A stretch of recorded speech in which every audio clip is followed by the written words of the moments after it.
I had my passport tucked safely into the side pocket of my rolling carry-on, right next to the little leather pouch where I kept my travel receipts and the emergency $50 bill my mother swore was good luck. My bedroom smelled faintly of lavender from the linen spray I'd used on the dresses I'd carefully ironed last night. This was supposed to be my week. Lisbon with my daughter, Maya, and her husband, Evan. We'd talked about it for months. Pastel de nata in the mornings, tiled alleyways in the afternoons, seafood dinners by the water. I'd printed maps, circled cafes in red pen, and even bought a pair of walking shoes that managed to be both sensible and cute. I was deciding whether to pack the blue silk scarf, just in case the Atlantic breezes got feisty, when my phone buzzed on the nightstand. I thought it was Maya, probably asking if I'd remembered sunscreen or power adapters. Instead, the message read, "Mom, change of plans. Evan thinks this trip should just be his family this time." I read it twice, then a third time. My eyes kept snagging on his family. I am her mother. What did that make me? Optional? A +1 who could be crossed off the guest list? I typed back, "Okay, because anything else might come out sharp, and mothers aren't supposed to draw blood with their words." Then I set the phone down on the quilt and looked at my half-packed suitcase. Every neatly folded shirt now looked like an accusation.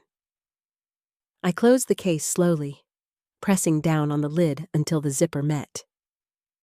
Then I called the airline, my voice steadier than my heart, and canceled my ticket.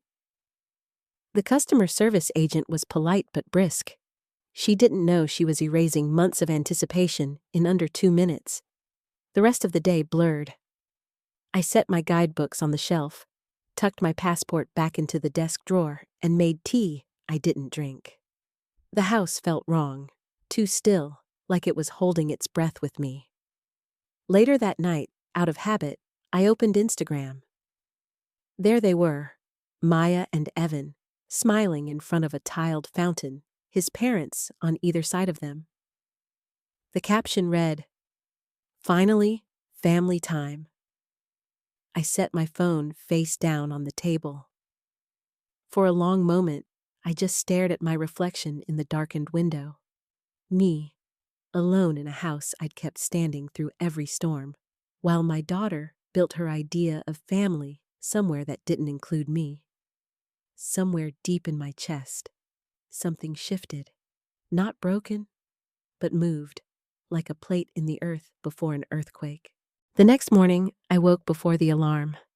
My body already trained to the rhythm of early shifts from years at the hospital. Normally, I'd let the quiet settle around me, pour coffee, and watch the sky brighten over the Sandias. But that day, I reached for my phone first, like maybe there'd been a second message from Maya, an apology, an explanation, nothing. Instead, the top of my feed was blooming with photos. Maya again, this time in a sunlit cafe, a tiny porcelain cup in her hand, his mother leaning in to share a pastry. In another, they were at the Belém Tower, the 4 of them tight in the frame, heads close, sunglasses catching the Atlantic light. The caption under one read, "Grateful for family time in the City of Light." City of Light, she meant Lisbon's sunny nickname, I guessed, not Paris. But family time was the part that stuck in my teeth. I zoomed in on the image, absurdly counting. 1, 2, 3, 4. No fifth. I stared until my eyes watered. Not from sadness exactly. It was the kind of slow burn you feel when you realize you've been written out of a story you thought you were helping to write. I set the phone down and wandered into the kitchen, switching on the coffee maker. The familiar hiss and gurgle should have been comforting, but the house sounded emptier than usual.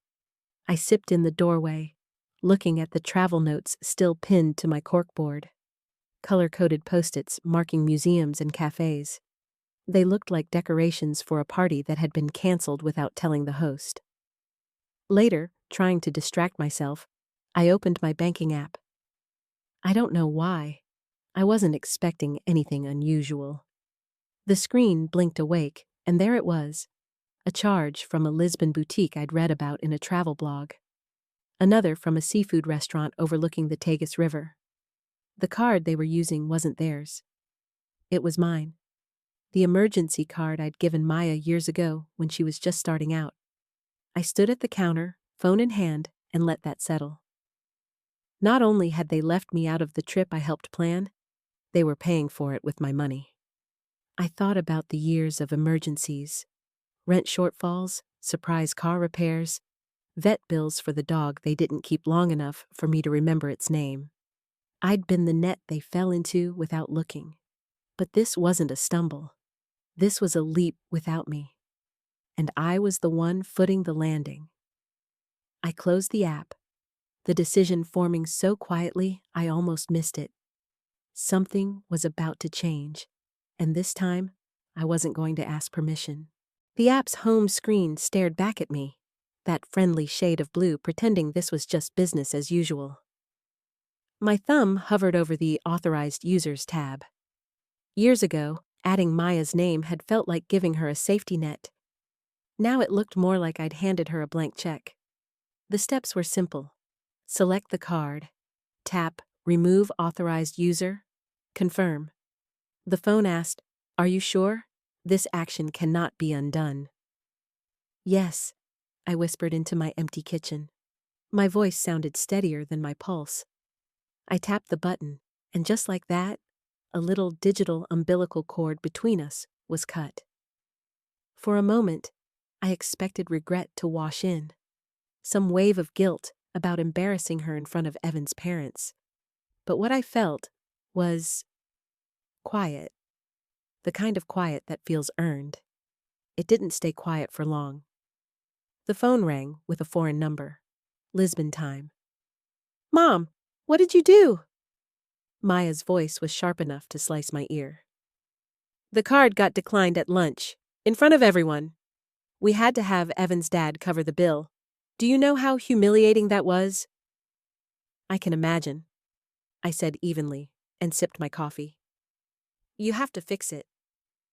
"I thought you didn't need me taking care of you constantly." "That's different," she snapped. "Is it?" There was muffled conversation. Then Evan's voice came through, smooth and patronizing. "Iris, this isn't healthy. You're overwhelmed. Maya and I have been talking. It might be time to look into assisted living. We could sell your house, get you somewhere easier to manage. It's for your own good." I glanced around at my kitchen. The walls I'd painted myself. The herb garden outside the window. The houseplants thriving in the light I'd learned to chase through each season. My own good suddenly sounded a lot like our financial convenience. "No," I said. "No, you won't consider it?" "No, I won't be discussing it." Maya came back on, her voice pitched high in that mix of outrage and pleading. "Mom, you're being impossible. We're family." "Family," I said, "doesn't book you on a trip, cut you out, and charge the hotel to your card." There was a pause, then a sharp inhale. "You're going to regret this." I ended the call without another word and set the phone down. My hand didn't shake. In the silence that followed, I went to my office and pulled the accordion file marked property. My fingers found the crisp manila envelope with the deed to their house on Candelaria Street. Well, my house, according to the county recorder. I'd left the title in my name for mortgage purposes when I bought it for them. "We'll switch it over soon," Maya had said 2 years ago. They never did. I laid the document flat on my desk, the black ink spelling out my name, and my name only. There it was, the leverage I hadn't realized I'd been holding. And for the first time since that text message, I felt something warm spark in my chest. Not revenge exactly, not yet. Just possibility. By the next morning, the plan had already rooted itself in my mind. It wasn't complicated, just decisive. The Candelaria Street house wasn't a family heirloom. It wasn't even theirs. It was an investment I'd made out of love, and I had every legal right to make a different choice now. I sat at my desk with my second cup of coffee, the deed laid out in front of me like a chessboard. This wasn't a pawn move, this was check. At 9:05, I dialed Diego Ramos, the realtor who'd helped me buy my own home 15 years ago. The man has the patience of a saint and the discretion of a priest, exactly what I needed. "Diego," I said when he picked up, "I want to list the Candelaria Street property. Fast." He hesitated for a fraction of a second. "That's the one your daughter lives in?" "Yes." Another pause, then, "What price point are you thinking?" "Competitive enough to sell in a week." "All right, I can have a photographer and staging crew out tomorrow. You have keys?" "I do." After we hung up, I called Lupita's Moving. We'd met years ago when I was downsizing after my divorce. She had packed my things like they were her own. "I need the whole house cleared into storage," I told her. "How soon?" "Day after tomorrow." She whistled softly. "That's tight, but we can make it happen. Storage unit lined up?" "Not yet." "I know a place, Desert Sun Storage. Clean, climate-controlled, on-site manager. You'll want a 1020. That'll be about $140 for the first month." "I'll take it," I said, and she promised to text me the contact. By noon, I'd signed the storage lease online and prepaid the month. The confirmation email went into a new folder on my desktop titled Agency. The rest of the day, I prepared like it was a military operation. I made a room-by-room checklist: photographs, box labeling, inventory sheets. My nursing years had taught me that precision can save you when emotions try to pull you off course. That night, I couldn't sleep.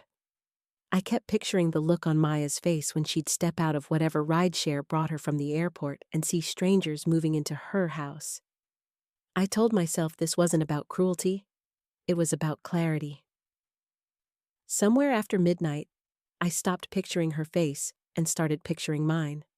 Not the tired, accommodating one I'd been wearing for years, but something sharper, self-contained, untouchable. By morning, that image felt less like a fantasy and more like a promise. The morning of the movie broke clear and bright, the kind of Albuquerque day where the air smells faintly of sage and dust. I pulled up to the curb outside the Candelaria Street house 15 minutes early. Old habits die hard. The turquoise trim gleamed in the sunlight, but to me, it no longer looked like a cheerful home. It looked like an asset. Lupita's moving truck rumbled in right on time. Lupita herself climbed down from the cab, clipboard in hand, followed by two younger crew members in matching polos. "Morning, Miss Cortez," she called. "Ready to get this done?" I unlocked the door and the scent of their lives hit me, a mix of laundry detergent, takeout containers, and Evans cologne. For a moment, it tugged at something soft in me. Then I stepped inside, and the softness evaporated. We started in the bedroom. Maya's dresses, still tagged from boutiques, slipped into garment bags. Evan's suits, perfectly pressed, went the same way.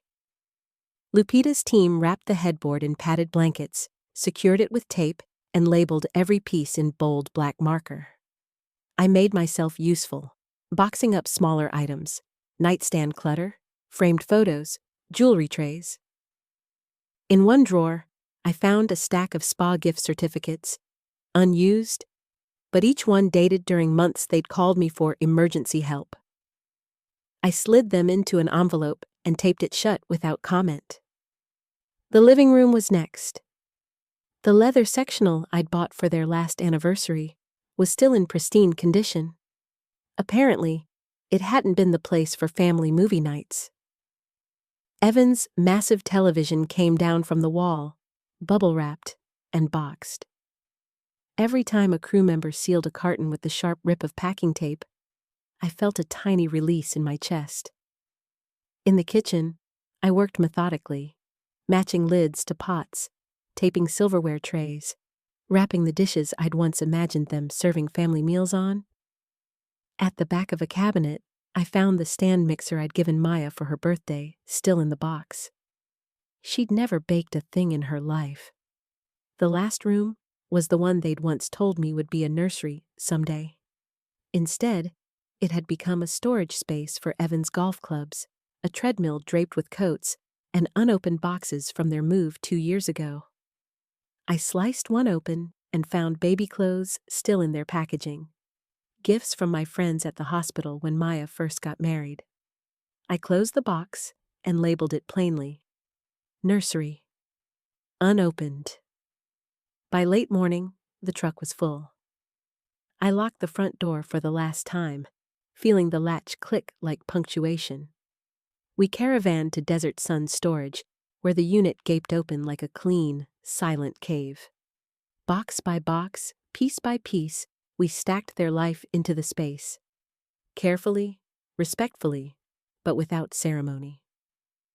When the last item was in, Lupita rolled down the door, slipped the lock through, and handed me the key. "Everything's secure," she said. "First month's already covered. You can extend it online if needed." I paid her in cash and added a tip big enough to make her eyebrows lift. "For the speed and the care," I told her. Driving home, the key to Unit 14 jingled in my cup holder. I thought about mailing it to Maya with a short note, but decided an envelope in my own hand would have more impact. Not a letter, just the key and the storage contract. Facts, not feelings. That evening, I slipped both into a large manila envelope and set it on my desk. The next time I saw her, I'd hand it over myself. It wasn't revenge I tasted in my mouth. It was something quieter, steadier. Control. 2 days after the move, Diego called me just after breakfast. "Iris, I think we've struck gold," he said, his voice carrying the kind of excitement only realtors get when everything lines up. "Young couple from Oregon, cash offer, above asking. They've already toured and want to close this week." "How much above?" $15,000. I let that sink in. It wasn't just a sale anymore. It was a profit. "Let's make it happen," I told him. The paperwork came fast. By Friday morning, I was at the title company, pen in hand, signing my name over and over until the pages blurred. Across the table sat the buyers, Kara and Deshaun Miller, early 30s, bright-eyed, and brimming with that kind of optimism you can't fake. "We fell in love with the yard," Kara said, smiling as she passed me the pen. "It just feels like a place to start our family." I nodded, remembering when I'd once believed that about this house. "It's a good place," I said, and in that moment, I meant it. After the final signature, the escrow officer slid a stack of documents toward me. My phone buzzed with a notification. Bank transfer confirmed. The number glowed on the screen, a tangible reminder that I'd turned sentiment into something solid.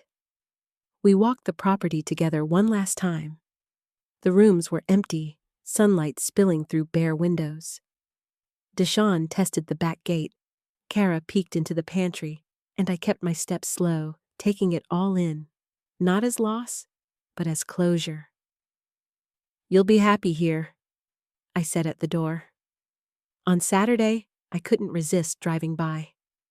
The Millers were already moving in, a U-Haul in the driveway, friends carrying boxes, laughter spilling out into the crisp morning air. Kara knelt in the garden, tucking marigolds into the soil. Deshaun was assembling a swing set in the backyard. I sat in my car across the street, watching until a rideshare pulled up to the curb. Maya stepped out first, travel-worn but instantly alert as her eyes landed on the unfamiliar SUV in the driveway. Evan followed with 2 suitcases, his expression shifting from confusion to something sharper. They both froze, like they'd stepped into the wrong movie. And in a way, they had. I reached into my bag and felt the manila envelope, the key to the storage unit tucked inside, cool and flat against my palm. My heartbeat was steady. It was time for them to understand exactly where family time had gotten them. Maya spotted me before I even opened my car door. "Mom!" she called, her voice already pitched high with that sharp edge I'd learned to recognize as both outrage and panic.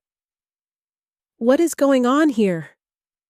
I stepped out, shut the door behind me, and walked toward them at an even pace. "The house is sold," I said. Evan blinked at me like I'd spoken another language. "What do you mean, sold? You can't sell our house." "It wasn't your house," I replied. "It was mine.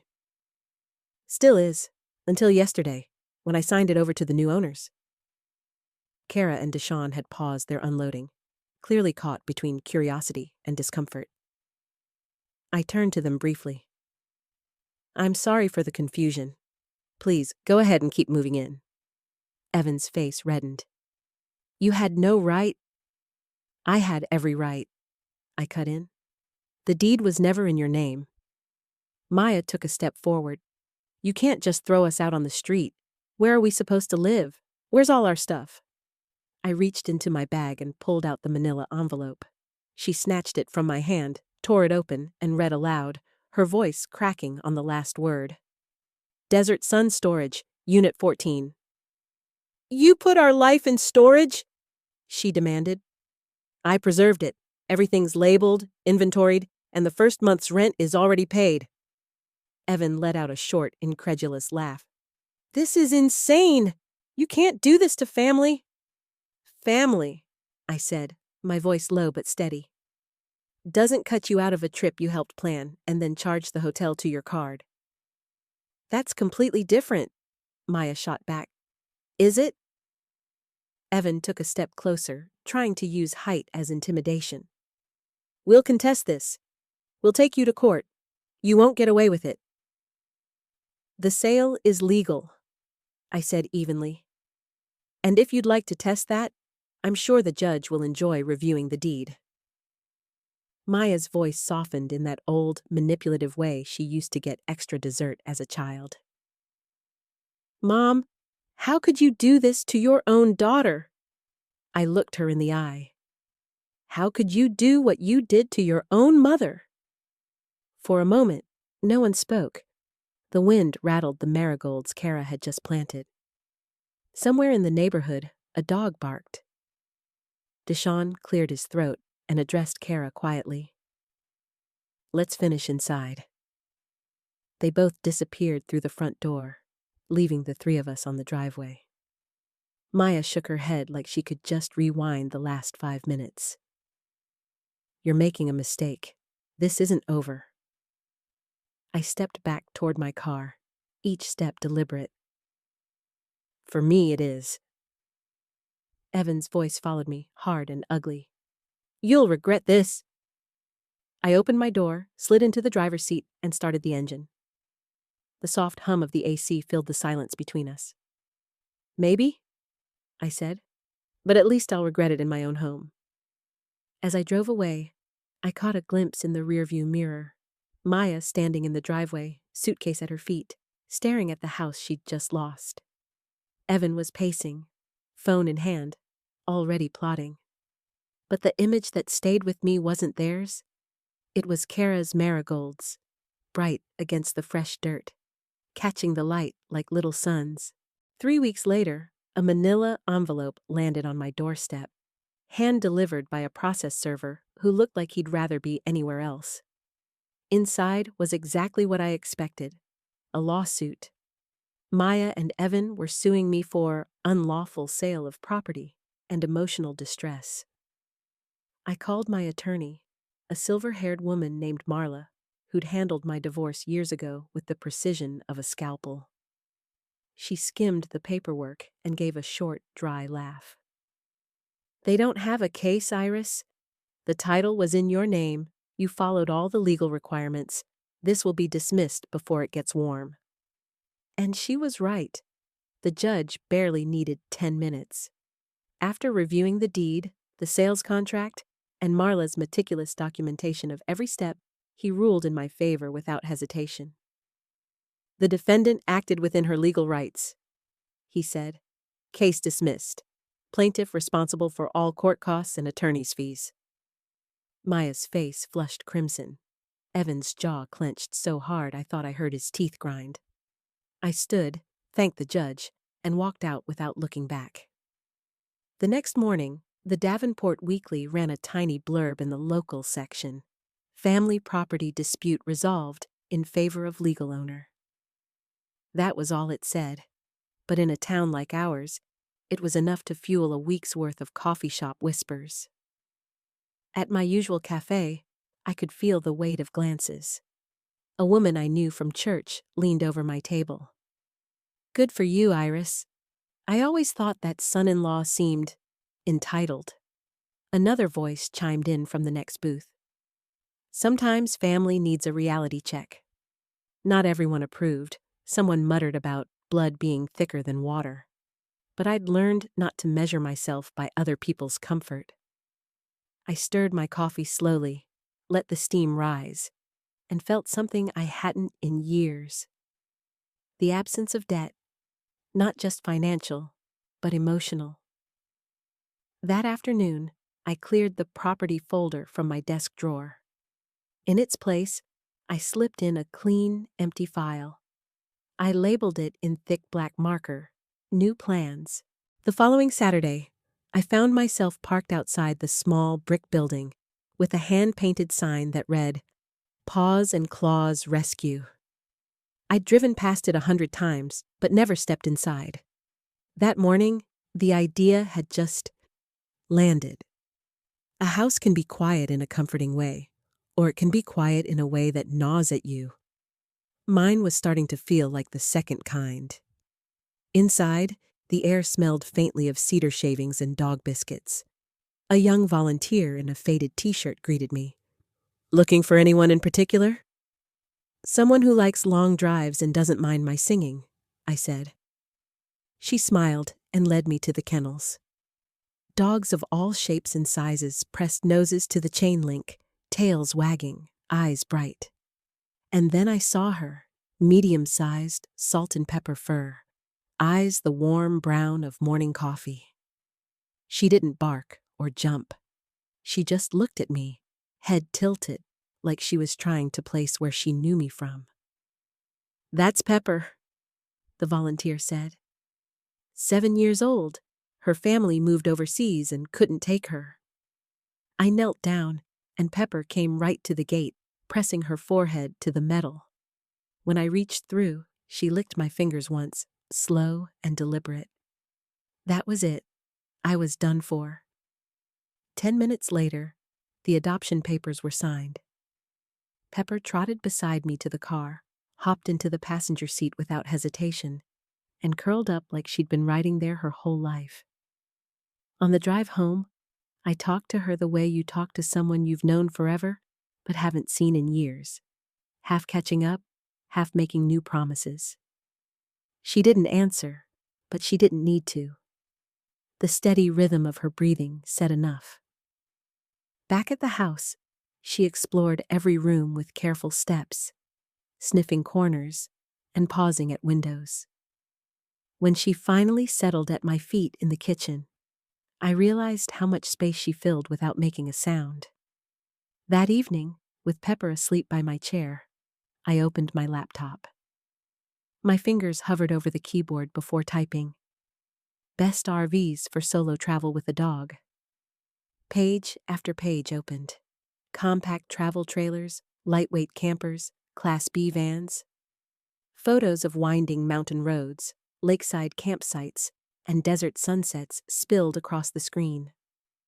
For the first time in months, the thought of planning something didn't make me feel like a fool. I grabbed a notebook and started a list. Pet-friendly campgrounds, routes with scenic overlooks, national parks I'd always meant to see but never had time for. Pepper's tail thumped once in her sleep, like she approved.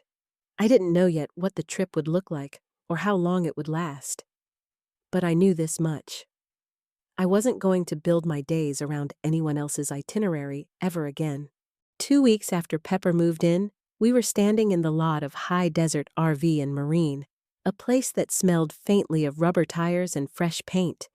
Rows of gleaming travel trailers stretched in neat lines, each one promising some version of freedom. A salesman in a polo shirt and mirrored sunglasses strolled over. "Looking for anything in particular?" "Something small enough for me to handle alone," I said, "but big enough for a dog who likes to stretch out." He led me past hulking fifth wheels and massive Class A coaches until we stopped in front of a 22-foot Airstream Bambi. Sleek, silver, and so clean it reflected the New Mexico sky. Inside, it was compact but complete.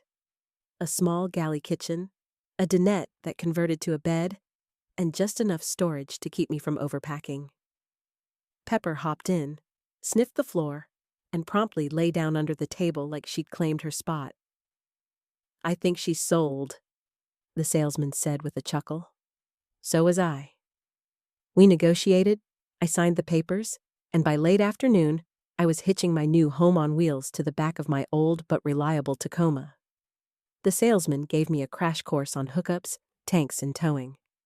His voice a steady background hum to the rhythm of my own heartbeat. The next few days were a blur of preparation. I stocked the tiny pantry with coffee, oatmeal, peanut butter, and a few indulgences. Dark chocolate, good wine. Packed Pepper's kibble, toys, and a collapsible water bowl. Tossed in a small toolkit, a first aid kit, and the photo album with pictures of Maya as a child. Just the early years before things soured. On the morning we left, the house was spotless and locked. Mail held at the post office. Neighbors briefed. I stood in the driveway with Pepper at my side, looking at the place I'd lived for nearly 3 decades. I felt no tug to stay, just a quiet acknowledgement that it had served me well. We headed north first, toward Colorado. The Airstream towed smooth, the road humming under the tires. Pepper rode shotgun, ears flapping in the breeze from the open window. We stopped at rest areas for quick walks, shared sandwiches at picnic tables, and once pulled over just to watch a field of sunflowers turn their faces toward the sun. Our first night was at a small RV park near Pagosa Springs. I hooked up the power, filled the water tank, and then sat outside in a folding chair with a glass of wine while Pepper sniffed the perimeter like a security detail. The mountains turned purple as the sun sank, and the air was cool enough for a sweater. It hit me then. Not a rush, but a slow, warm realization. I was exactly where I chose to be, on my own terms. No one could cancel my plans. No one could cut me out of my own trip. Pepper nudged my hand for a scratch, and I laughed, the sound blending with the distant rush of the river. "We did it," I told her. "We're out." And for the first time in years, the only calendar I cared about was the sky changing colors above us. By the 3rd day on the road, I'd stopped checking the clock. Mornings began when the sun slipped through the curtains, not when an alarm blared. Coffee tasted different in a tin mug outside the Airstream, with Pepper lying in the grass, chin resting on her paws. We wound our way through the San Juan Mountains, stopping in towns so small you could walk their main streets in 10 minutes. In Ouray, I met a retired teacher named Helen at a bakery. She was traveling solo too, minus a dog but plus a bright red kayak strapped to her camper. Over scones and steaming mugs, we swapped stories about the strange relief of not having to compromise on where to go next. In Utah, we parked overnight near Arches National Park. The sky was so dark and clear that the stars looked close enough to pluck from the air. Pepper and I lay on a blanket, and I caught myself whispering out loud. Not prayers exactly, but small thank yous for moments I'd once been too busy to notice. People were curious about a woman traveling alone. Some asked if I was afraid. I'd smile and say, "I used to be, of a lot of things, but not anymore." One evening, at a campground in Moab, a couple with 2 kids waved us over to their fire. The kids fed Pepper bits of hot dog, and she repaid them by curling at their feet. The father mentioned they'd just bought their first house, beaming with pride. I felt an unexpected swell of happiness for them, untainted by my own history. Every mile seemed to shake loose a little more of the heaviness I'd carried. The outlines of Maya's voice in my head, the demands, the criticisms, grew faint. In its place was something I hadn't realized I'd been missing. My own voice, clear and unhurried. We kept moving west, the airstream gleaming in the rear view. Each mile marker was less about distance and more about the space I'd put between who I had been and who I was becoming. It was somewhere along the Pacific Coast Highway, just north of Big Sur, when the full shape of it all hit me. The airstream was parked at a bluffside pull-off, the ocean stretching out in a sheet of silver and blue, Pepper's nose twitching at the salt air. I sat on a folding chair with my journal open in my lap. I hadn't written in months, maybe years, but the pen moved like it remembered how. I started at the beginning, not of this trip, but of that morning back in Albuquerque, when my phone lit up with Maya's text. Evan thinks this trip should just be his family. I wrote about the silence after, how it seemed to crawl through the walls of my house. I wrote about the Instagram photos, their smiles framed by tiles and sunshine that I'd planned to see myself. I wrote about the first bank alert, the sting of realizing they were spending my money while pretending I didn't exist. And then I wrote about the click of the app when I removed her as an authorized user.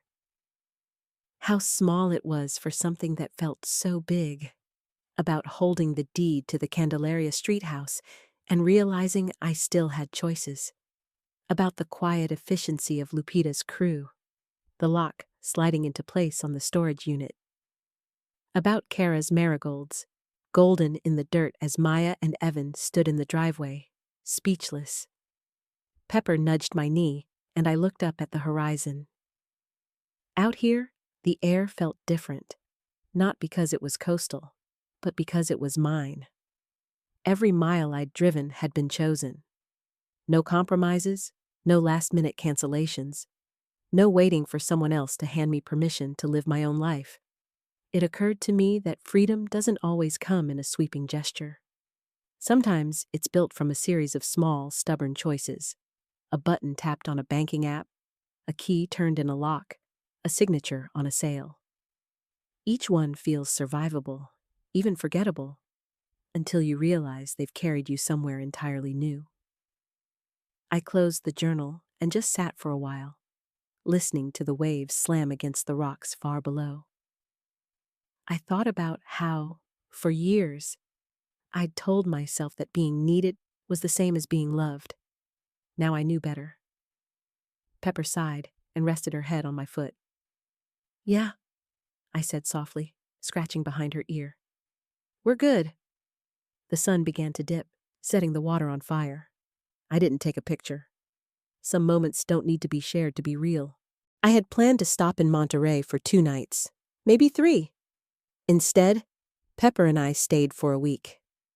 Every morning we walked the wharf, the air thick with the scent of salt and grilled fish.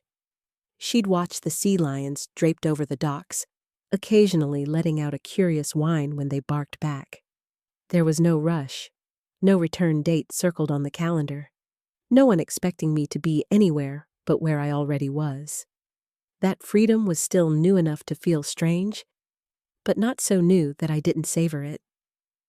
One afternoon, while sipping coffee at a cafe overlooking the bay, I struck up a conversation with a man sketching the boats in a worn notebook.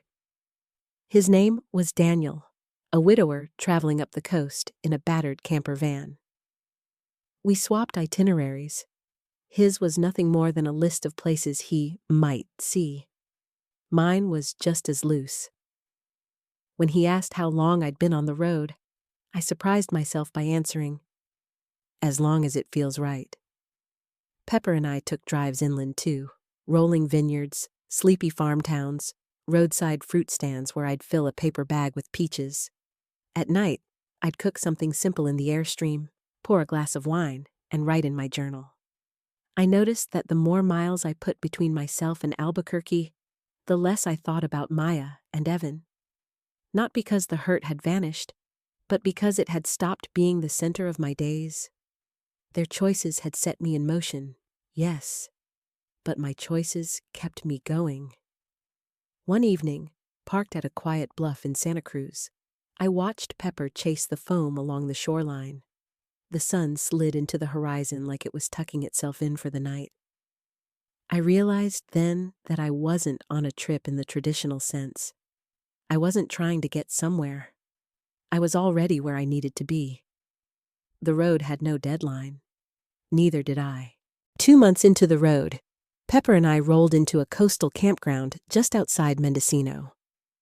The place was small, 10 sites tucked between towering redwoods, the air thick with the scent of salt and cedar. I backed the Airstream into our spot, unhitched, and set out our folding chairs. Pepper immediately curled into hers like she'd been waiting all day for it. That night, the fog crept in early, wrapping the trees in soft gray.